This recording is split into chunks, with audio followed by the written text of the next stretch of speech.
Hello what's up.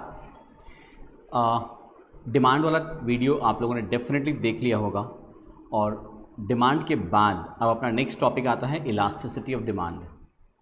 मुझे पता है आप लोग इस वीडियो का वेट कर रहे थे एंड काफ़ी रिक्वेस्ट आया इस वीडियो के लिए, इसीलिए अब ये वीडियो शूट करके आपके लिए यूट्यूब पे लेके आए हैं। टॉपिक बहुत इंपॉर्टेंट है, वेदर आप क्लास 11 में हैं, आप सीए में हैं, सीए में फाउंडेशन में हैं, आप ग्रेजुएशन में हैं, हर लेवल पे demand and elasticity demand microeconomics से बहुत इंपॉर्टेंट कॉन्सेप्ट है। So here we go with elasticity demand. इसका मतलब क्या होता है? सबसे पहले डिमांड में हम लोग ये जानते हैं कि प्राइस चेंज होने से डिमांड में चेंज होगा। प्राइस बढ़ेगा, डिमांड घटेगा, प्राइस घटेगा, डिमांड बढ़ेगा। लेकिन कितना प्राइस चेंज होने से डिमांड में कितना चेंज हो रहा है? Proportionate change, that is price में अगर 20% इंक्रीज हुआ है प्राइस, डिमांड कितना परसेंटेज फॉल कर रहा है। For example that relative measurement, that proportionate measurement is called elasticity of demand. क्योंकि हर कमोडिटी के केस में ये चेंजेस सेम नहीं होगी, किसी में चेंज कम होगा, किसी में चेंज ज़्यादा होगा। That relative measurement, that proportionate change, a percentage change in quantity demanded because of a percentage change in price, say for example, that is called price elasticity of demand। जैसे for example आप जानते हो कि demand को major करने वाला, demand को determine करने वाला तीन इंपॉर्टेंट फैक्टर है। One is price of commodity, second is prices income of the consumer, third is prices of related goods. वैसे डिमांड को डिटरमाइन करने और बहुत सारे फैक्टर्स होते हैं, बट ये तीन फैक्टर ज़्यादा इंपॉर्टेंट है। इसीलिए इलास्टिसिटी डिमांड भी अकॉर्डिंगली तीन तरह का होता है। There three types of elasticity of demand. One is price elasticity of demand, the other one is income elasticity of demand and the third one is cross elasticity of demand. Cross elasticity जैसे हमने बताया prices of related goods, substitute goods and complementary goods, तो उनसे related होता है cross elasticity demand. इनके बारे में बाद में डिस्कस करते हैं। सबसे पहले we started price elasticity demand. तो what is price elasticity of demand? जैसा भी आपको डिस्कस किए थे एग्जाम्पल के तौर पे, क्या होता है? It is percentage change, this triangle sign is change, percentage change in quantity demanded divided by percentage change in price. Percentage change in quantity demanded divided by percentage change in price. This is the measurement of price elasticity of demand. Now, given this formula, there can be 5 types of price elasticity of demand. There can be 5 types of price elasticity of demand. सबसे पहले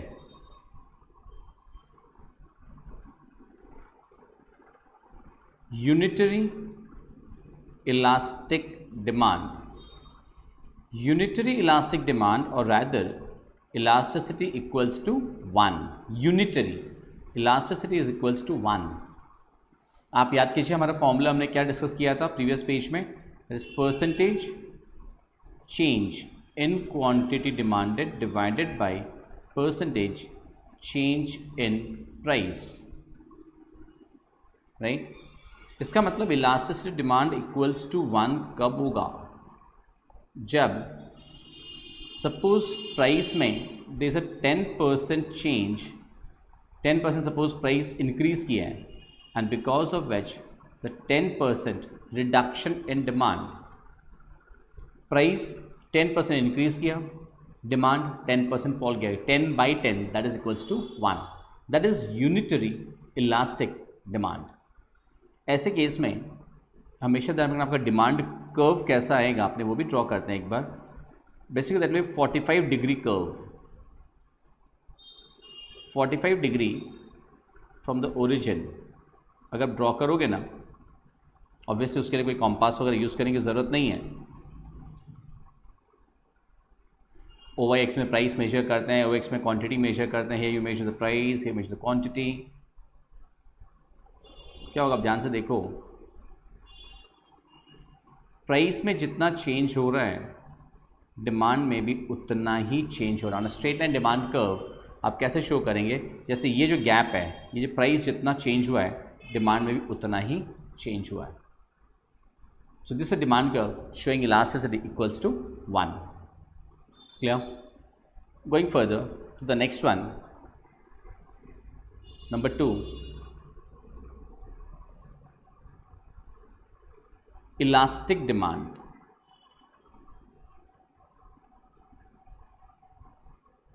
Elastic demand, or that is elasticity, is greater than 1.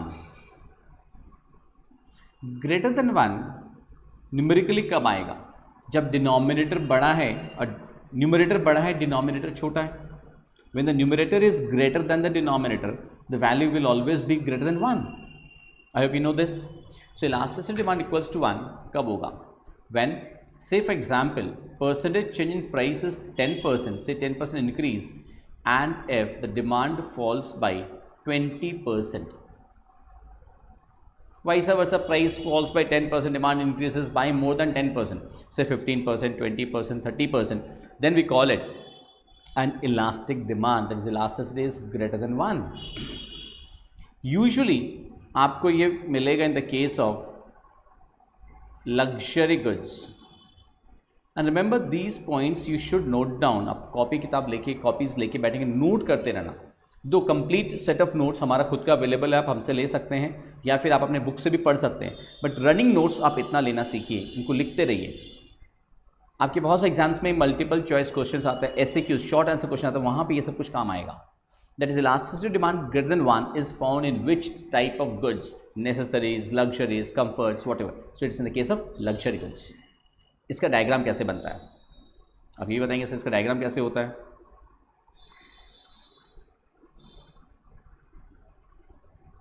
इसके diagram के लिए demand curve will be slant 1, ऐसे जैसा हमने board पे बनाया। देखो ध्यान से, इसमें क्या होगा, आप देखो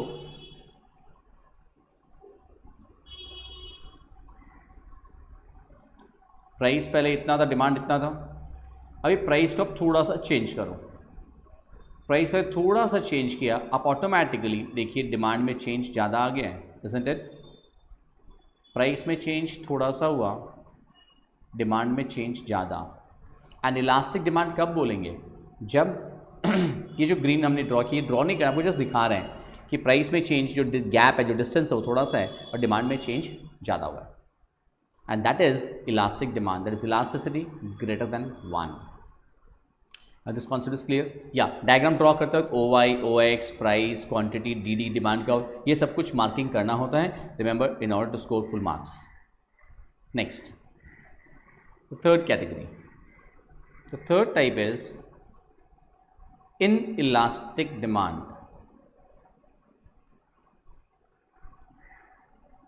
or elasticity less than 1. In elastic demand या इलास्टिसिटी लेस देन 1, अब शायद इतना देर में आपको समझ में आ रहा होगा दैट लेस देन कब होगा, जब प्राइस में चेंज सपोज 10% हो रहा है, demand is will change bye less than that. Suppose price increase by 10%, demand will fall bye less than 10%, so it is falling by 5%. 5 by 10 is 1 by 2 is less than 1. And remember, it is usually found in the case of necessary goods, necessities के case में you find inelastic demand. Clear? Because उनके case में price भले कितना ही change हो जाए, demand में change उससे कम ही होगा, बिकॉज कंज्यूमर को कुछ भी हो जाए वो गुड्स खरीदना ही है। भाई साहब, उनका प्राइस अगर कम हो जाता है, उनका डिमांड भी बहुत ज़्यादा नहीं बढ़ेगा, कितना रोटी खाएंगे आप, कितना आलू खाएंगे, कितना चावल खाएंगे आप, राइट? कुछ हद तक बढ़ेगा because of lower income group, but ज़्यादा नहीं चेंज होगा। सिर्फ एग्जाम्पल, इसका डिमांड कर्व कैसे बनेगा, स्टीप बनेगा इस तरह से। अब देखो, कर्व ड्रॉ करना बहुत ज़रूरी इकोनॉमिक्स में, एंड कर्व ड्रॉ करने के स्टाइल आना चाहिए। इक्वल्स टू 1 हमने 45 डिग्री लाइन बनाया था, ग्रेटर देन 1 हमने स्लैंट बनाया था, इसमें हमने स्टीपर बनाया। अब देखो, अपने आप प्राइस में चेंज ज़्यादा आ जाएगा, डिमांड में चेंज कम। ये देखिए, प्राइस पहले इतना था, डिमांड इतना सा था, अब प्राइस इतना ज़्यादा फॉल कर गया, डिमांड थोड़ा सा इंक्रीज किया। आ रहा है समझ में? So that is the case of less than 1। Clear? Obviously I'll again repeat, you should write all these things: y, o, x, price, quantity, demand curve, right? While explaining the diagram, you have to write all these things. Going further, next, हमने कहा था there are 5 types. Coming to 4th type,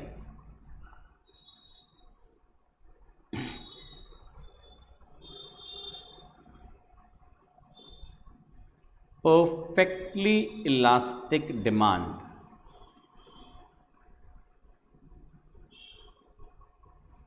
That is E equals to infinity. Perfectly elastic. E equals to infinity. Infinite mathematically कब होता है? Mathematically infinite तब होगा when anything is divided by 0. Anything divided by 0 is mathematically infinite. That is 0% change in price, but how in spite of that demand is changing, say by 5%, 10% or 20%. When price is constant at the same price level, demand may increase, may decrease. If this is the situation, अगर ऐसा situation है, then उसको अपने बोलते हैं perfectly elastic demand. Perfect? कैसे? इसका diagram कैसे बनेगा? Let us say to it. इसका डायग्राम कैसे बनता है? एंड फटाफट ड्रॉ कीजिएगा ये सब कुछ।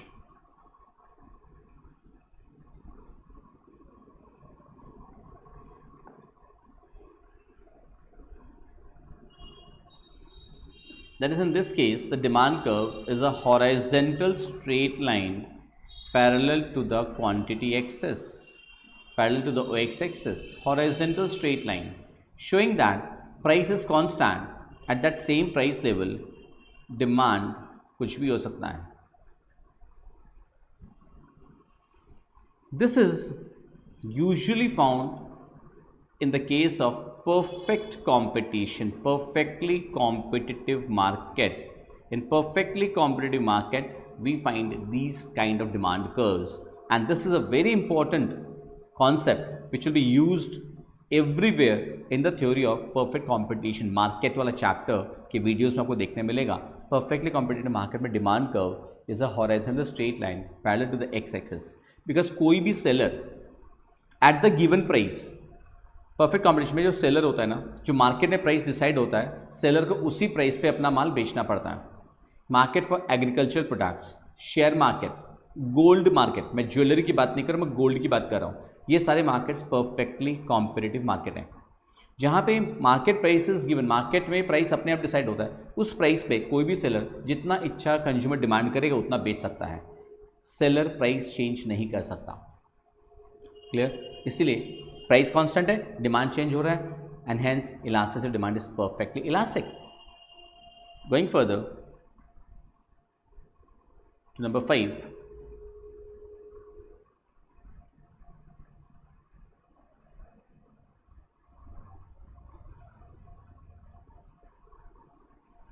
perfectly inelastic demand or elasticity equals to 0. Perfectly inelastic demand or elasticity equals to 0. 0 कब होगा? 0 by anything. 0 by anything is 0. मतलब अगर अपने इसका डायग्राम ड्रॉ करते हैं, ये कब होगा, कैसे होगा डायग्राम इसका? आई होप अब समझ में आ गया होगा कि price is constant,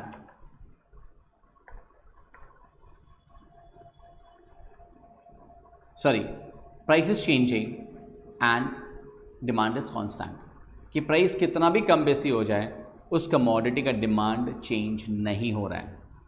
this to some extent we can find in the case of extreme necessities of life. Extreme necessities, जैसे फॉर एग्जाम्पल सॉल्ट, या आपका life saving medicines,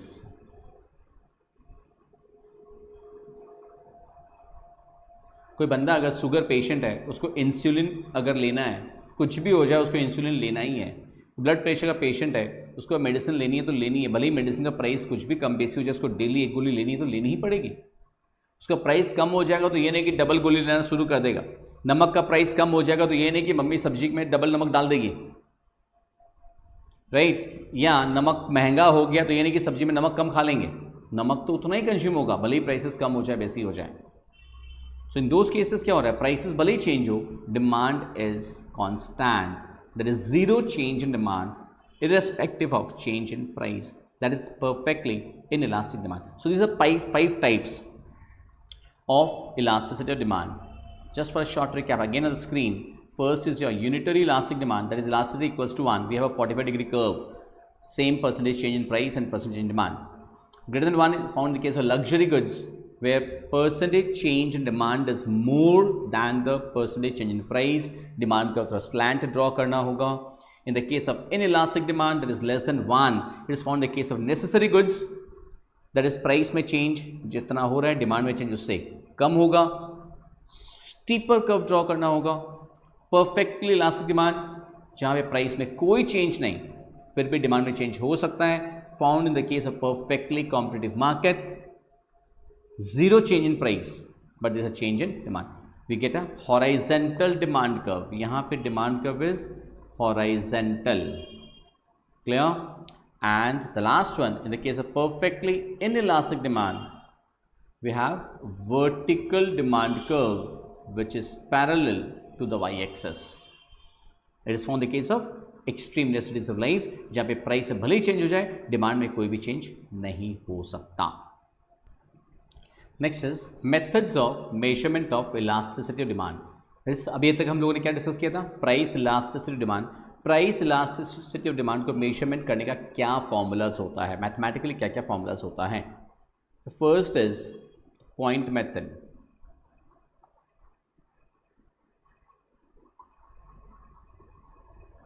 point method simply says that elasticity of demand on a straight line demand curve is different at different points.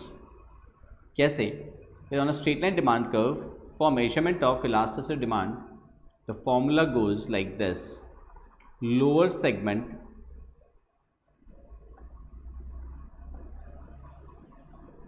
of the demand curve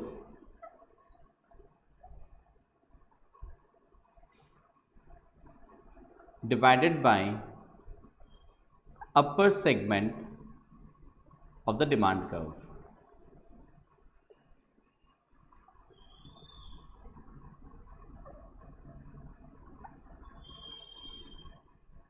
Lower segment by upper segment. कैसे?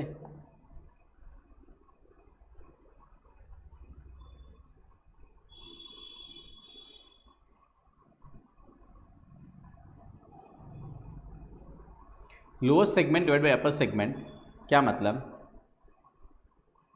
Suppose this is a straight line demand curve, ठीक है. इसके ठीक बीचों बीच suppose ये point है, at this mid point. Suppose ये mid point आपको दिखाई दे रहा है ब्लू कलर का dot. At this point lower segment, suppose the demand curve is AD ले लेते हैं अपने, demand curve is AD. And suppose ये पॉइंट B पॉइंट है, तो BD by AD, BD by AB, दोनों का डिस्टेंस सेम है. Elasticity of demand will be equals to 1. अगर सपोज पॉइंट ऑफ डिमांड ये वाला होता है, सपोज पॉइंट C अगर, तो हियर द लोअर सेगमेंट बड़ा है CD divided by AC, lower segment by upper segment. तो लोअर सेगमेंट इतना बड़ा और अपर सेगमेंट छोटा सा, obviously value will be greater than 1. Suppose the point of demand अगर ये है, suppose it's a point say E, the point E, lower segment क्या हो रहा है, E D, upper segment is A E, ऊपर से लेके पॉइंट ई तक अपर सेगमेंट बड़ा है, लोअर सेगमेंट छोटा है, the value will B less than 1. At the point A it will be infinite because lower segment divided by 0, upper segment कुछ है ही नहीं. At the point D, sorry, that will be infinite, and at the point D that will be equals to 0. Why? Because lower segment is 0, upper segment इतना बड़ा है, तो lower segment 0, 0 by anything is 0.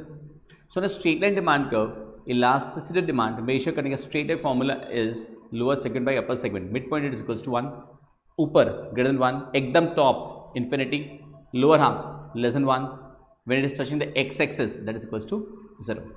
Please remember this thing.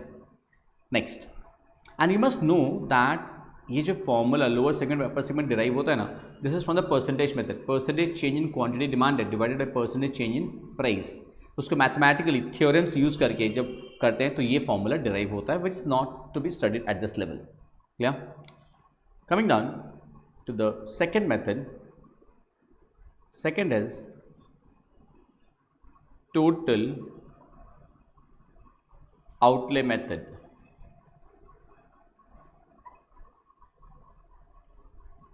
Total outlay method. The first thing, outlay, the word outlay means expenditure. मैं फिर repeat कर रहा हूँ, ये कॉन्सेप्ट्स बहुत इंपॉर्टेंट है, not only for this chapter of demand but for further chapters. Chapter on revenue, revenue के chapter में इलास्टिसिटी डिमांड वर्ड बार बार आएगा. मार्केट वाले चैप्टर में इलास्टिसिटी डिमांड बार बार आएगा. बहुत इक्विलिब्रियम वाले चैप्टर में आएगा. कई सारे चैप्टर्स में ये कॉन्सेप्ट्स आएंगे. सो यू मस्ट मेटिकुलसली, बहुत ध्यान से इन वीडियोस को देखना है. और उसके बाद चाहे आप हमारे नोट्स को रेफर करें, चाहे अपने कोई भी टेक्स्ट बुक को रेफर करें, कहीं से भी कर सकते हैं आप. मैं नहीं बोलूँगा तो मेरा ही नोट्स बेस्ट है, आप चाहें मेरे से मेरा नोट्स ले सकते हैं, चाहे बुक से पढ़े, कहीं से पढ़े, पढ़िए जरूर. Clear? So total expenditure method, outlay means expenditure. Clear? Now total expenditure method में आपको तीन बातें ध्यान में रखनी, फिर एक न्यूमेरिकल लेके समझाएंगे आपको. थ्री थिंग्स कि प्राइस जब चेंज हो रहा है तो ऑब्वियसली डिमांड चेंज होगा, तो कंज्यूमर के पॉकेट से जो खर्चा लग रहा है वो खर्चा भी तो चेंज हो जाएगा, खर्चा भी तो कम बेसी होगा. उसके चलते कैसे इलास्टिसिटी मेजर करते हैं हमको वो पर समझना है. फर्स्ट केस, प्राइस देखो, मान लेते हैं प्राइस फॉल कर रहा है. प्राइस फॉल करेगा तो डिमांड तो बढ़ेगा, ठीक है. इन दैट केस अगर टोटल आउटले, मैं शॉर्ट में लिख रहा हूँ, कंज्यूमर का टोटल आउटले अगर इंक्रीज हो जा रहा है तो elasticity demand will be greater than 1. Price fall हो रहा है, टोटल आउटले इंक्रीज हो रहा है. प्राइस फॉल होगा तो डिमांड तो बढ़ना है, तो फिक्स है. बट प्राइस फॉल होने से टोटल आउटले फॉल भी हो सकता है, कांस्टेंट भी रह सकता है, बढ़ भी सकता है. प्राइस फॉल हुआ, आपका डिमांड बढ़ गया, उसके चलते अगर टोटल एक्सपेंडिचर जो पहले से खर्चा होता था, अब जो खर्चा हो रहा है, अगर वो खर्चा बढ़ जा रहा है, then elasticity is greater than 1. That means the key element is price and total outlay are moving in opposite direction, are moving in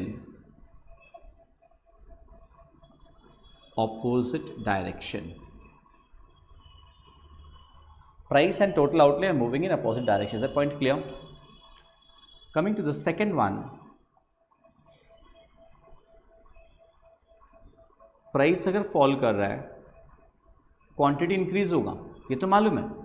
In that case total outlay अगर फॉल हो जा रहा है, if total outlay is falling, then elasticity demand is said to be less than 1. That means price fall हुआ, total outlay भी fall, that means both are moving in same direction. Price and total outlay are moving in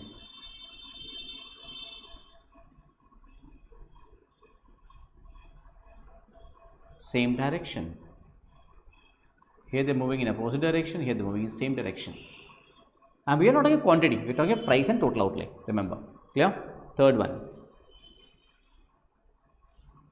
price fall, quantity increase, that is universal, but if total outlay is constant, in that case elasticity of demand is said to be equals to 1, right?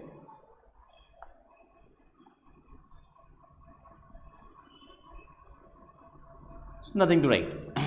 Now under the total outlay method, total expenditure method, we can have only these three cases. The extreme cases of infinite and equals to 0 cannot be measured under this method. Now let us take a numerical example. एक numerical example लेके हम लोग बात करते हैं, ठीक है? Price, quantity,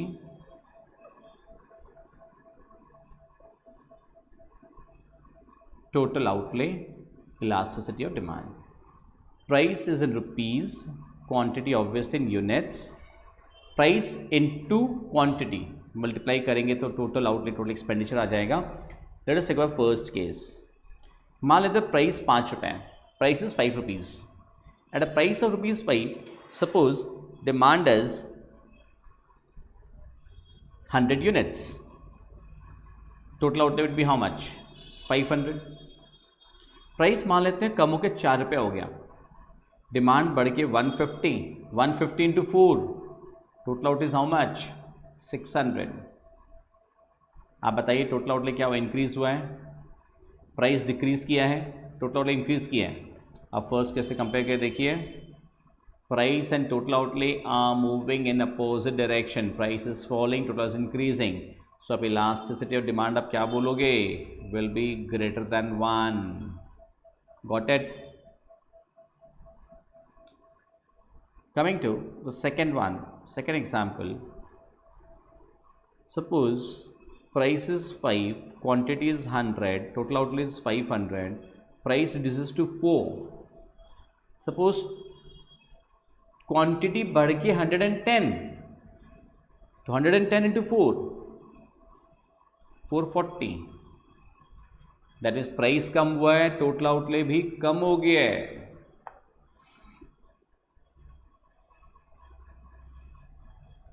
Lesson 1, both are moving in same direction.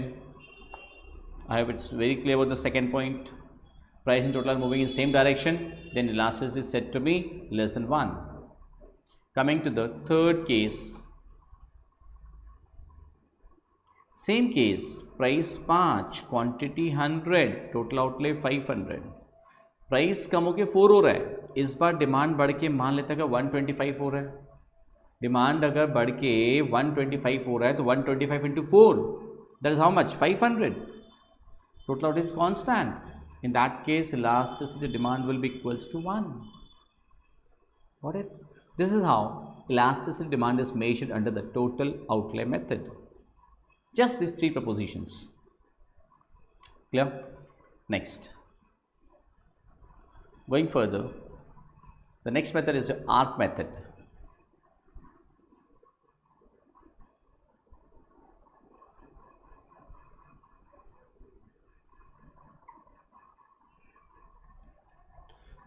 Under the arc method, elasticity demand measure करने का formula is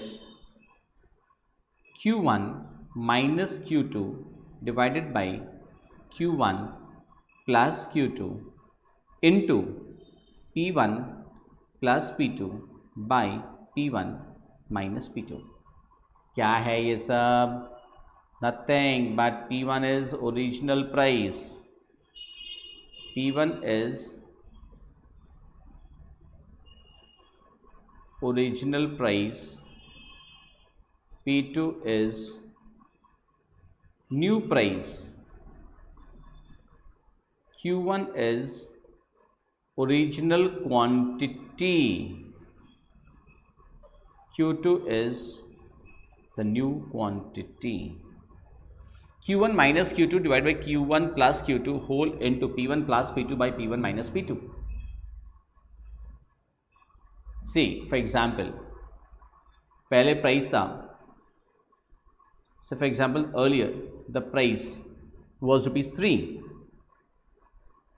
एंड जब प्राइस 3 था P1, suppose Q1 was 6 units, price कम होके मान लीजिए 2 रुपये हो गया, डिमांड बढ़ के मान लेते हैं 8 हो गया, प्राइस पहले तो 3, डिमांड था 6, प्राइस कम होके 2 हो गया, डिमांड बढ़ के 8 हो गया. How do you put the formula? It's 6 minus 8 divided by 6 plus 8 into 3 plus 2, 3 minus 2. अब यहाँ हम लोग एक नया चीज़ सीखेंगे. ये -2 by 14 into 5 by 1, so that comes to -10 by 14, that is -5 by 7. This -5 by 7. Now listen, price elasticity of demand का value is always negative because of the inverse relation between price and quantity. However, that minus sign is always ignored. Minus को ignore करता है, मतलब इसको 5/7 भी बोला जाता है. That means what? अगर इफेक्टिवली बोले this is what? Less than 1 या in elastic demand. 5/7 is what? Less than 1. Clear? Minus का साइन इग्नोर किया जाता है. माइनस क्यों आता है वापस एक हम लोग एक्सप्लेन करते हैं, बिकॉज न्यूमेरिकल्स बहुत सारे उसके बेस्ड होते हैं. हमने इलास्टिसिटी डिमांड का फॉर्मूला स्टार्टिंग में एकदम क्या सीखा था? Percentage change in quantity demanded divided by percentage change in price, isn't it? Now ये कैसे आता है? How do we get this percentage change in quantity demanded? It is change in quantity by original quantity into 100. And percentage in price कैसे आएगा? Same case, change in price by original price into 100. When you put it mathematically, जब इसको put करोगे आप, क्या आएगा? change in quantity by quantity into 100 divided by change in price by price into 100. 100 cancels. क्या बचेगा? change in quantity by quantity whole divided by change in price by price. इसको थोड़ा सा और आगे बढ़िए, क्या हो जाएगा? इंटू का साइन हो जाता है mathematical, that is into P by change in quantity. इसको रिप्रेजेंट कैसे किया जाता है आप थोड़ा सा ध्यान से देखो. इसको मैथमेटिकली हम लिखते ऐसे हैं, it is change in quantity by change in price into price by quantity. And sorry, हाँ, change in quantity by change in price into price by quantity. ये न्यूमेरिकल सम्स सॉल्व करने में बहुत काम आता है. इस चैप्टर से न्यूमेरिकल क्वेश्चंस भी आते हैं हर लेवल में. Now listen, in this relation of change in quantity by change in price into price by quantity, चारों में से एक चीज नेगेटिव होगा, सिर्फ एक चीज. Price and quantity will always be positive. Change in quantity, change in price में से एक नेगेटिव होगा, एक पॉजिटिव होगा, because of the inverse relation between price and quantity due to the law of demand. But that negative sign is ignored usually. If we say elasticity of demand is equals to 2, that means actually it is -2. Actually इसका मतलब -2 ही है. Minus को silent कर दिया जाता है mod use करके. Clear? So these are 3 methods of measurement of elasticity of demand. Now comes numericals की तरफ मूव करने से पहले, what are the factors determining elasticity demand? That elasticity demand किन factors के ऊपर में डिपेंड करता है? First is nature of the commodity. Already हम लोग जब टाइप्स ऑफ इलास्टिसिटी डिमांड पढ़ रहे थे तब हमने पढ़ लिया था, क्या पता है कि अगर नेसेसरी गुड्स होगा, इन the case of necessary goods, necessities of life, demand would B inelastic. First thing, इस टॉपिक में फैक्टर्स डिटरमाइनिंग इलास्टिसिटी डिमांड में हमको 2 ही बातें पढ़नी है. द डिमांड इलास्टिक होगा या इनइलास्टिक होगा, किन फैक्टर्स पर डिपेंड करता है, दैट इज ग्रेटर देन 1 और less than 1. Though there are 5 types, but practically whenever हम लोग elasticity of demand की बात करेंगे, we talk of only 2 types. One is elastic, one is inelastic. That is greater than 1, less than 1. Clear? सिर्फ इन 2 की ही बात की जाती है. So in the case of necessary goods, demand is inelastic, and the case of if the commodity is a luxury commodity, demand would be elastic. We have already discussed this, isn't it? Next, substitute goods. क्या मतलब कि आप जो commodity use कर रहे हैं उसके अगर बहुत सारे substitutes अवेलेबल है, if many substitutes are available, आप बताइए, आप खुद सोचिए, डिमांड इलास्टिक होगा या इन इलास्टिक? उसके लिए आपको पता होना चाहिए इलास्टिक का मतलब प्राइस में चेंज थोड़ा सा, डिमांड में चेंज ज़्यादा। तो अगर बहुत सारे सब्सिट्यूट्स अवेलेबल है कोई भी कमोडिटी के, इन दैट केस इस कमोडिटी का प्राइस थोड़ा सा चेंज कर दोगे ना, थोड़ा सा बढ़ा दोगे, लोग इसको कंज्यूम करना छोड़ देंगे, सब्सटीट्यूट के पास चले जाएंगे। क्या ज़रूरत है हमको ये कंज्यूम करने, इसका दाम बढ़ गया हम दूसरा कंज्यूम कर लेंगे। इसका मतलब क्या है, प्राइस में थोड़ा सा चेंज, डिमांड में चेंज ज़्यादा। तो in the case of if there are many substitutes available, demand would be elastic. And अगर फ्यू सब्सिट्यूट्स है या नो सब्सिट्यूट्स, फ्यू या अगर no substitutes are available, in that case demand would be inelastic. Like in the case of electricity, electricity वाला अगर rates बढ़ जाता है, आपको इलेक्ट्रिसिटी कंज्यूम करना ही पड़ेगा। आपके एरिया में इलेक्ट्रिसिटी एक ही कंपनी सप्लाई करती है यूजुअली, उस कंपनी वो कंपनी का चार्जेस बढ़ा देती है, you are left with no other option. आप कैंडल लाइट में तो पढ़ नहीं सकते। Next, proportion of income of the buyer spent on the commodity, कि उस कमोडिटी के जिसका हम इलास्टिसिटी डिमांड मेजर करने जा रहे हैं उसके ऊपर आपके मंथली बजट का कितना परसेंटेज स्पेंड होता है, कितना प्रपोर्शन स्पेंड होता है। तो अगर बहुत कम प्रपोर्शन स्पेंड होता है, if only a small portion of the income of the consumer is spent on the commodity, only if a small portion spent, then demand would be inelastic, फर्क नहीं पड़ेगा। लाइक आपके हाउस होल्ड बजट का बहुत कम percentage शायद bread, रोटी, नमक, इन पे खर्चा होता है। अब अगर ब्रेड का प्राइसेस 10%, 20%, 30% बढ़ भी जाए, आपके मंथली बजट पे ज़्यादा फर्क नहीं पड़ेगा, इसीलिए आप उसका डिमांड भी बहुत ज़्यादा कोई कम नहीं करोगे। If a small percentage spend, the demand would B inelastic, and if a greater proportion is spent on the commodity, that case demand would be elastic. Next, extent of use of the commodity, कि commodity का uses कितना है। If commodity ऐसी है जिसको बहुत सा use में लगा सकते हैं, तो उसका प्राइसेस जैसे ही थोड़ा सा भी कम बेसी होगा, डिमांड में बहुत ज़्यादा इफेक्ट आ जाएगा, क्योंकि उसका यूसेज अगर प्राइस थोड़ा सा कम हुआ ना, उसका यूसेज बढ़ा देंगे, बिकॉज बहुत से यूज में लगाते हैं, हर जगह थोड़ा थोड़ा ज़्यादा स्पेंड होना शुरू हो जाएगा। That means what demand would be elastic.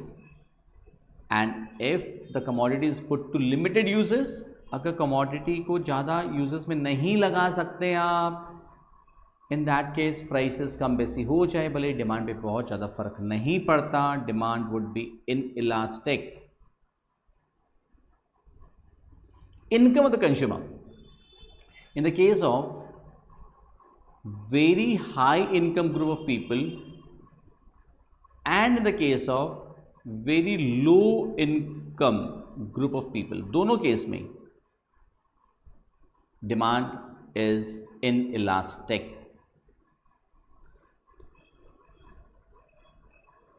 Demand is inelastic। Very high income group people, अगर प्राइसेस कम बेसी हो जाता है, उनके डिमांड के पैटर्न पे कोई खास फर्क नहीं पड़ता है। And same case in the case of lower income group people, उतनी इनकम इतनी कम है कि प्राइसेस कम बेसी हो भी जाए, वो अपना डिमांड को ज़्यादा इफेक्ट नहीं कर सकते, बिकॉज इनकम ही तो नहीं है खर्चा करने के लिए।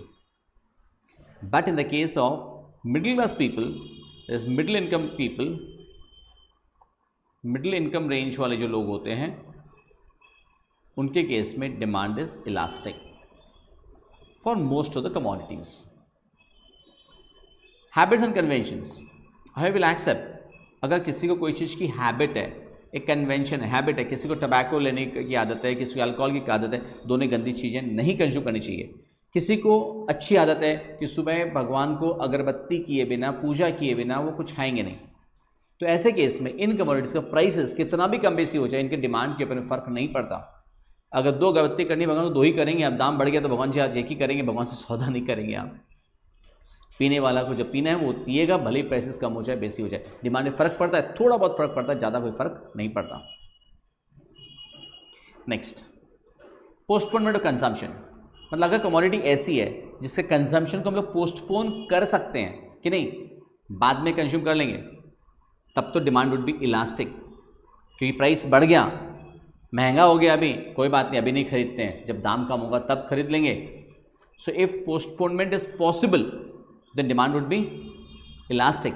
एंड अगर पोस्टपोनमेंट पॉसिबल नहीं है, भैया दाम भले ही बढ़ गया, कंज्यूम तो अभी करना है, वेजिटेबल्स है, फ्रूट्स है, डेली यूज़ की चीज़ें हैं, भले ही दाम बढ़ गया, भैया इसको तो ये नहीं भैया 2 महीना तक वेट करते हैं, 2 महीने में दाम कम हो जाएगा तब कंज्यूम करेंगे, थोड़ी पॉसिबल है यार। सो अगर पोस्टपोनमेंट पॉसिबल है तो demand would be elastic, postponement अगर पॉसिबल नहीं है demand would B inelastic. I hope the concept is very clear on factors determining elasticity of demand. We are talking of price elasticity of demand till now. Clear? Next video में we'll come up with numericals on elasticity of demand. We'll discuss a lot of numericals on elasticity of demand. So stay tuned to the channel. If you like the video, do press the subscribe and the like button. Do share it with your friends so that the knowledge spreads faster. Everyone is in need of these chapters like demand, elasticity demand, and my upcoming videos on market, revenue, cost, theory of production. बहुत important chapters हैं. So my next video रहेगा numericals on elasticity of demand. Clear? Thank you.